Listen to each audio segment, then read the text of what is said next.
اس لیے میرے عزیزو، آپ لوگ خاص طور سے مڑیار برادری کے لوگ ہو، ایک عظیم الشان کام کرنے کے لیے جا رہے ہیں، ایک عظیم الشان کام کرنے کے لیے جا رہے ہیں۔ ہمیں اپنی قوم کے بارے میں سوچنا ہے، غور و فکر کرنا ہے۔ جانے والے چلے گئے، آسمان سے کوئی جبرائیل اتر کر کے نہیں آئے گا، آسمان سے کوئی جبرائیل اتر کر کے نہیں آئے گا۔ آپ کو ہی اپنے آنے والی نسل کے بارے میں سوچنا ہوگا، اور یاد رکھو اگر آپ نے اپنی آنے والی قوم اور آنے والی نسل کے بارے میں نہیں سوچا تو نسل آپ کو کبھی معاف نہیں کرے گی، آپ کو کبھی بھی معاف نہیں کرے گی۔ ہمیں اپنے درمیان میں اتحاد اور اتفاق کو پیدا کرنا ہے، ہمیں آپسی اختلافات کو ختم کرنا ہے۔ اور اس وقت مسلم قوم میں جو دو چیزیں میں نے محسوس کی ہے، ان دو چیزوں کو ختم کرنے کی ضرورت ہے۔ ایک تو غربت، اپنے درمیان میں سے غربت کو ختم کرو۔ ہماری قوم میں غربت بہت زیادہ ہے، بہت اکثر لوگ وہ غریبی کی سطح پہ بلکہ اس سے بھی نیچے رہتے ہیں۔ ہمیں اپنی قوم میں سے غربت کو ختم کرنا ہے۔ اور دوسرا ہماری قوم میں جہالت بہت زیادہ ہے، جہالت کو ہمیں اپنی قوم میں سے ختم کرنا ہے۔ یاد رکھو میرے نوجوانوں، یاد رکھو میرے عزیزوں، جس قوم کا اپنا کوئی نظریہ نہیں ہوتا ہے، جس قوم کے پاس تعلیم نہیں ہوتی ہے، اس قوم کو غلام بنانا سب سے آسان کام ہوتا ہے۔ بے شک اس قوم کو غلام بنانا سب سے آسان کام ہوتا ہے۔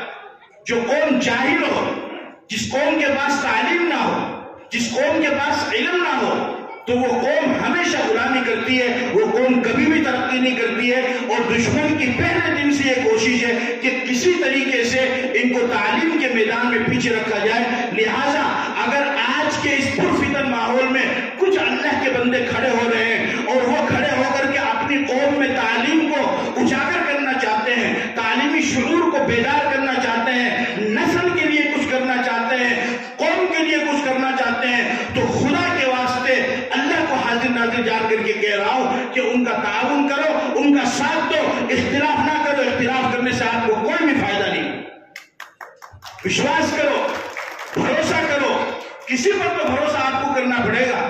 شک کا کوئی علاج نہیں ہے، حسد کا کوئی علاج نہیں ہے۔ اس نے یہ کر دیا، اس نے یہ کر دیا، اس نے ایسا کر دیا، اس نے ایسا کر دیا۔ کب تک اس کے اندر رہو گے؟ کب تک اس کے اندر رہو گے؟ کیا ابھی بھی اتحاد کا وقت نہیں آیا؟ کیا ابھی بھی متحد ہونے کا وقت نہیں آیا؟ نہیں میرے عزیزو، یہ اختلاف کا وقت نہیں ہے، یہ اتحاد کا وقت ہے۔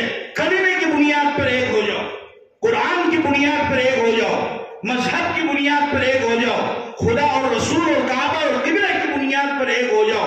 اور جہاں کہیں ضرورت محسوس کرو، وہاں پر کوئی غریب ہے تو اس کی مدد کرو، اور قوم کو آگے بڑھانے کے لیے جو کچھ بھی کر سکتے ہو وہ زیادہ سے زیادہ کرنے کی کوشش کرو۔ اسی میں فائدہ ہے۔ اس کے علاوہ اختلاف کرنے سے یاد رکھو، اعتراض ہمیشہ وہی انسان کرتا ہے، تنقید ہمیشہ وہی انسان کرتا ہے، دوسروں پر انگلیاں ہمیشہ وہی انسان اٹھاتا ہے جس میں خود میں کچھ کرنے کی طاقت نہیں ہوتی ہے۔ بے شک جس میں خود کرنے کی طاقت نہیں ہوتی ہے۔ ارے رات دن تنقید کرنا، تبصرہ کرنا، سوال یہ ہے کہ میں اپنے گریبان میں جھانک کر کے دیکھوں کہ میں نے قوم کے لیے کیا کیا، میں نے قوم کے لیے کتنی قربانیاں دی۔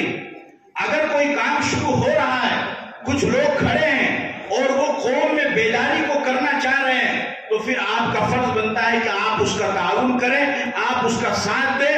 اگر آپ اختلاف کرتے ہیں تو آپ قوم کے ساتھ میں غداری کر رہے ہیں۔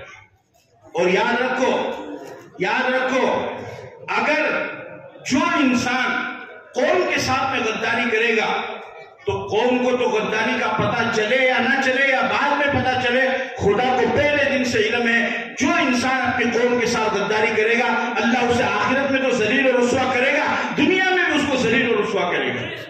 قوم کے ساتھ غداری کرنے والا انسان کبھی بھی کامیاب نہیں ہو سکتا ہے۔ کتے کو آپ نے نہیں دیکھا ہے؟ کتے میں کتنی صفات ہوتی ہے۔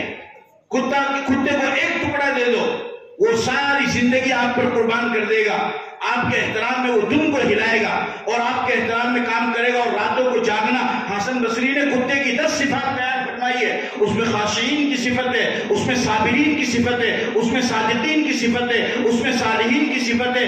10 صفات حسن بصری رحمۃ اللہ علیہ نے کتے کے اندر بیان فرمائی ہے۔ اتنی ساری صفت اور اتنی ساری خوبیاں ہونے کے باوجود بھی کتے کو